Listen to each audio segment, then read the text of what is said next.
Ji friends, welcome back to my channel. तो आज की वीडियो है जी नेदरलैंड वीज़ा पे। शेंगन वीज़ा हमारे एक इंडियन क्लाइंट का अप्रूव हुआ है, सिंगल एंट्री वीज़ा मिला है। और ये मज़े की बात ये है कि इनको 5 दिन में ये वीज़ा मिल गया है। आपके साथ इनकी हम सक्सेस स्टोरी शेयर करेंगे और साथ में आपसे बात करेंगे कि अगर आपने भी नेदरलैंड का शेंगन वीज़ा अप्लाई करना है तो डॉक्यूमेंट्स क्या चाहिए, अपॉइंटमेंट आजकल कितने टाइम में मिल रही है और कौन कौन सी प्रोफाइल हैं, तो आप नेदरलैंड का वीज़ा ज़रूर अप्लाई करें। ठीक है दोस्तों, तो आपसे रिक्वेस्ट है वीडियो को पूरा देखें और अगर आप मेरे चैनल पे नए हैं तो चैनल को सब्सक्राइब कर लें। Thank you.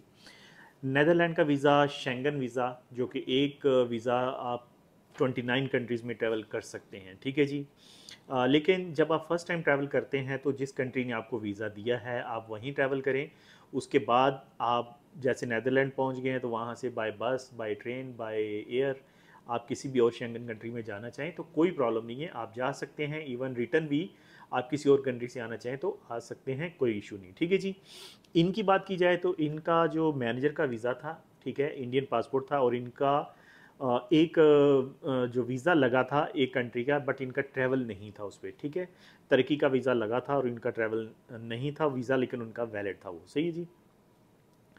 तो इनकी हमने अर्ली अपॉइंटमेंट ली और इनको हमने जो है फ़ाइल वगैरह इनकी बनाई और इनका जो है समझ लें कि हमने 4 तारीख को सबमिट किया तो 10-11 तारीख तक इनका जो है पासपोर्ट आ गया था, यानी 5 से 6 दिन के अंदर इनको वीज़ा मिल गया है। और ये सिंगल एंट्री है, 15 दिन तक इनको स्टे मिला है, तो 15 दिन तक ये शेंगन में स्टे कर सकते हैं। तो अगर आपने भी शेंगन का वीज़ा अप्लाई करना है तो मेन चीज़ क्या है कि शेंगन में नेदरलैंड की नो डाउट इस टाइम रेशो बहुत अच्छी चल रही है। नेदरलैंड की ये के लिए जो डॉक्यूमेंट्स चाहिए, पासपोर्ट, आईडी और वीज़ा पेज 6 मंथ तक वैलिड होने चाहिए। 6 मंथ की बैंक स्टेटमेंट चाहिए। सिर्फ नेदरलैंड में ज़्यादातर 6 मंथ की बैंक स्टेटमेंट चाहिए होती है, बाकी कंट्रीज़ के लिए 3 मंथ की चाहिए। तो स्टेटमेंट जो है इनकी, हमने जो इनके पास स्टेटमेंट थी वो 40,000 की थी। तो इनकी सैलरी की बात अगर की जाए तो 8-8.5 साल तक इनकी सैलरी भी थी। ठीक है जी। और इनकी जो हमने जो है तकरीबन 7 दिन का ट्रैवल प्लान दिया था और उस हिसाब से इनको वीज़ा लेकिन उससे ज़्यादा मिला है। ठीक है जी।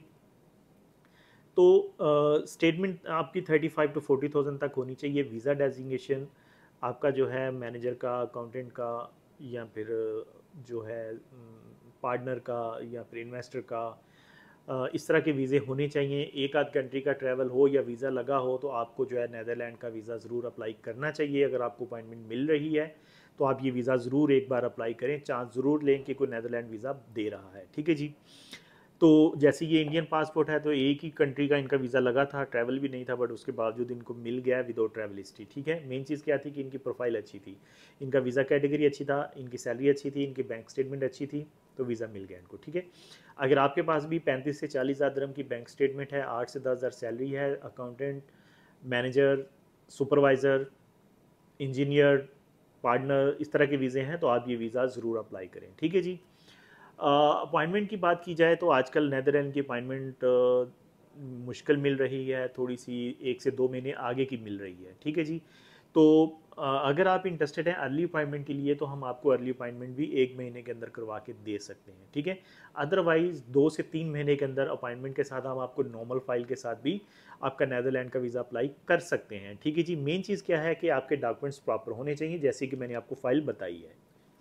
इससे लो कैटेगरी के अगर वीज़े हैं तो फिर आपको करना क्या है कि आपको कम से कम 3 से 4 कंट्रीज़ का ट्रैवल करना है, जिसमें तुर्की हो सकता है, जॉर्जिया हो सकता है, थाईलैंड, मलेशिया, आज़रबाईजान, इजिप्ट है, ठीक है, किर्गिस्तान वगैरह। इस तरह कुछ 4 कंट्री, 3 से 4 कंट्रीज़ का ट्रैवल करें, फिर आप जो है वीज़ा अप्लाई करें शेंगन, नेदरलैंड या किसी भी कंट्री का, तो फिर चांसेस बन सकते हैं वीज़ा मिलने के। अगर आपकी वीज़ा कैटेगरी लो है, ट्रैवल हिस्ट्री भी नहीं है, तो फिर आप शेंगन वीज़ा मत अप्लाई करें दोस्तों, चांसेस ज़्यादा हैं कि आपका वीज़ा जो है वो रिजेक्ट हो जाएगा। ठीक है जी। तो नेदरलैंड का वीज़ा लास्ट वीक हमारे काफ़ी लोगों के लग के आए हैं, इवन लास्ट मंथ में भी हमारे काफ़ी अच्छी रेशो रही है। तो अगर आप भी नेदरलैंड का वीज़ा अप्लाई करना चाहते हैं तो मेक श्योर आपकी ट्रैवल हिस्ट्री, आपकी वीज़ा डेजिग्नेशन, आपकी बैंक स्टेटमेंट प्रॉपर होनी चाहिए। ठीक है जी। देखो, वीज़ा ऑफिसर ने जब वीज़ा देना है तो वो 2 से 3 चीज़ें देखेगा कि आपका वीज़ा डेजिग्नेशन अच्छा है, सैलरी अच्छी है, आपकी होम कंट्री यानी यूएई के साथ टाई स्ट्रॉन्ग है, इट मीन्स आप हैप्पी हो आपकी कंट्री में, आप वापस ज़रूर आओगे। अगर आपकी टाई स्ट्रॉन्ग नहीं होंगी तो वीज़ा ऑफिसर को एक ही डाउट होगा कि आप जाके वापस नहीं आओगे, और उस वक्त में आपका वीज़ा जो है वो रिजेक्ट हो जाता है। ठीक है जी। तो मोस्टली जब वीज़ा रिजेक्ट होता है तो रिफ्यूज़ल लेटर में 2 से 3 जो पॉइंट्स आते हैं वो नॉर्मल होते हैं कि आप जाके वहाँ वापस नहीं आओगे, हमें ये डाउट है, आपका जो ट्रैवल प्लान था वो हमें समझ नहीं आया, आपका जो स्टे का जो आपने हमें स्टेटमेंट दी है वो हमें क्लियर नहीं थी। तो मतलब उन्होंने ये 2-3 बेसिक जो होती हैं ना रिजेक्शन ये लगाते हैं।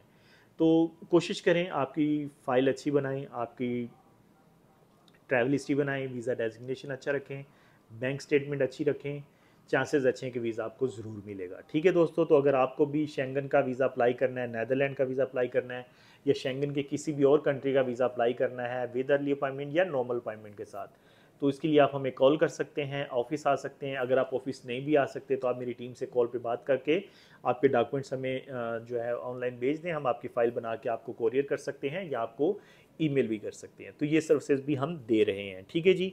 तो काफ़ी दोस्त पूछते हैं कि अगर मुझे नीदरलैंड का या किसी भी शेंगन कंट्री का वीज़ा मिल जाए तो मुझे डॉक्यूमेंट्स क्या लेके जाने चाहिए। तो दोस्तों जब वीज़ा मिल जाता है तो मेन चीज़ तो आपकी एमिरेट्स आईडी और आपका ओरिजिनल पासपोर्ट जिस पे वीज़ा लगा होता है वो होता है। उसके साथ आपका रिटर्न टिकट होता है, उसके साथ आपकी होटल बुकिंग होती है, उसके साथ आपकी ट्रैवल इंश्योरेंस होती है, साथ में शो मनी होती है। शो मनी $500 या 500 यूरो या 1000 यूरो तक आप लेके जा सकते हैं।